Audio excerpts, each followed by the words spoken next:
Naam, siku zote wanasema kuwa bidii ni matokeo ya juhudi zisizoisha. Naam, karibu tena katika kipindi changu cha Nizike Ningali Hai.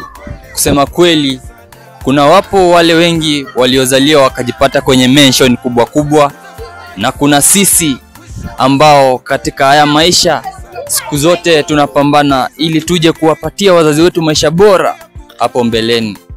Na huko kijijini kuna wale ambao katika hafla kubwa kubwa wazazi wao wataambiwa kuwa nendeni sebuleni mkacheze na wageni na kuwaburudisha, na kuna sisi wale ambao wazazi wetu wataambiwa kuwa nendeni jikoni mkawapikie wageni chakula ili waweze kupata chakula cha tumbo. Na siku zote huwa nasema na kuwahimiza ya kwamba kama huwezi nisaidia usije ukanicheka, na kama huwezi nisaidia pia usinitufue na kunipiga mawe. Na siku zote nakwambia kuwa kamwambie mama bado napambana na ipo siku nitafanikiwa. Peace.